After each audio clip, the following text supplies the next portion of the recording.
நாங்க இது வரைக்கும் பண்ண 100+ பிரியாணிஸ்லயே இப்போ நீங்க பார்க்க போற பிரியாணி தான் எங்களோட டாப் மோஸ்ட் ஃபேவரட் அண்ட் டேஸ்டியான பிரியாணி. வாங்க எப்படி பண்ணலாம்னு பாத்துருவோம். குக்கர்ல கொஞ்சமா எண்ணெய் ஊத்தி 1 டேபிள் ஸ்பூன் இஞ்சி பேஸ்ட், 1 டேபிள் ஸ்பூன் பூண்டு பேஸ்ட் சேர்த்து நல்லா பச்சை வாசனை போக வதக்கிக்கோங்க. இப்போ 1.5 கிலோ மட்டன் சேர்த்து கூடவே கொஞ்சமா மஞ்சத்தூளும் 1 டேபிள் ஸ்பூன் உப்பும் சேர்த்து நல்லா மிக்ஸ் பண்ணி விட்டு 1.5 லிட்டர் தண்ணியை ஊத்தி 4 விசிலுக்கு விட்டு வேக வச்சுக்கோங்க.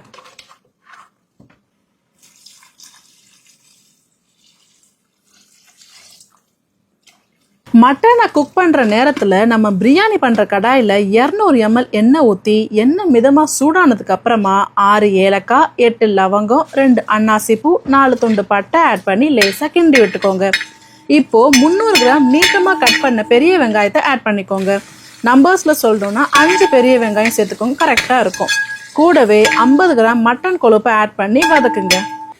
வெங்காயம் வதங்கிட்டு இருக்கிறப்ப 100 கிராம் சின்ன வெங்காயம், 3 பச்சை மிளகாய், 1 கைப்பிடி கொத்தமல்லி, 1 கைப்பிடி புதினா, இது எல்லாத்தையும் ஒரு ஃபைன் பேஸ்டா அரைச்சி வச்சுக்கோங்க.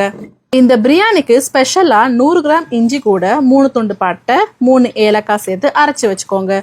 இப்போ பார்த்தீங்கன்னா வெங்காயம் நல்லா பொன்னிறமா வதங்கிடுச்சு. நம்ம அரைச்சி வச்சிருக்க இஞ்சி பேஸ்ட்டை சேர்த்து நல்லா வதக்கிக்கோங்க.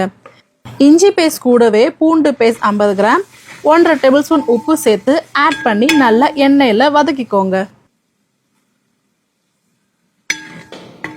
இப்போ நம்ம ஆல்ரெடி அரைச்சி வச்சிருக்க மல்லி புதினா பேஸ்ட்டை சேர்த்து கிண்டி விட்டு 1.5 டேபிள் ஸ்பூன் மிளகாத்தூள் ஆட் பண்ணி 200 ml தயிர் சேர்த்து மசாலா கூட பரட்டி விட்டுக்கோங்க.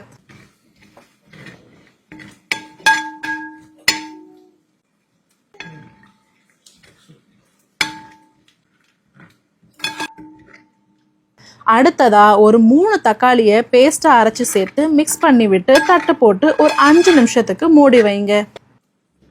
குக்கர்ல வேக வச்ச மட்டன் நல்லா வெந்துருச்சு. 5 நிமிஷத்துக்கு அப்புறமா தட்டை திறந்து ஒரு மிக்ஸ் கொடுத்து வேக வச்ச மட்டனை சேர்த்துக்கோங்க.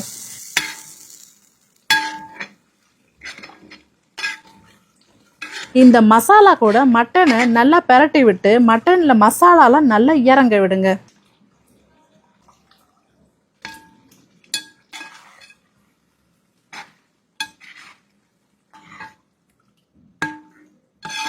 அதுக்கப்புறமா நம்ம மட்டனை வேக வைக்க யூஸ் பண்ண தண்ணியை சேர்த்து கூடவே நம்ம ஆட் பண்ண போகிற ரைஸ்க்காக 2 டேபிள் ஸ்பூன் உப்பு ஆட் பண்ணி மிக்ஸ் பண்ணிக்கோங்க.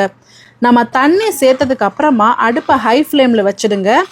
இப்போ நல்லா கொதி வந்ததுமே 1/2 மணி நேரம் ஊற வச்ச 1 கிலோ சீரக சம்பா அரிசியை சேர்த்துக்கோங்க. ரைஸ் சேர்த்ததும் நல்லா மிக்ஸ் பண்ணி விடுங்க. அடுப்பை ஹை ஃப்ளேம்லேயே வச்சுருங்க. ஒரு ஃபியூ மினிட்ஸில் rice and water level equal ஆகிடும்.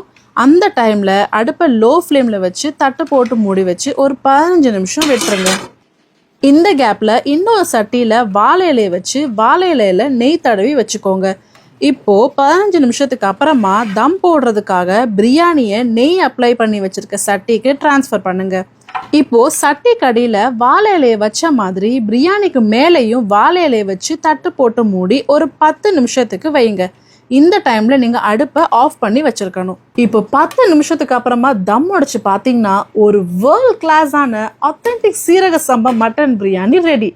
இந்த பிரியாணியை கண்டிப்பா பிரியாணிகளின் ராஜான்னு தாங்க சொல்லணும். அந்த அளவுக்கு செம்ம டேஸ்டா இருக்கும். சீரக சம்பா பிரியாணி எவ்வளோ டேஸ்டா இருக்கும்னு இந்த பிரியாணியை ஒரு வாட்டி செஞ்சு பார்த்தீங்கன்னா தெரியும். ஸோ மிஸ் பண்ணாம ட்ரை பண்ணி பாருங்க. ஓகே ஃப்ரெண்ட்ஸ், நெக்ஸ்ட் வீடியோல பார்க்கலாம். பாய்.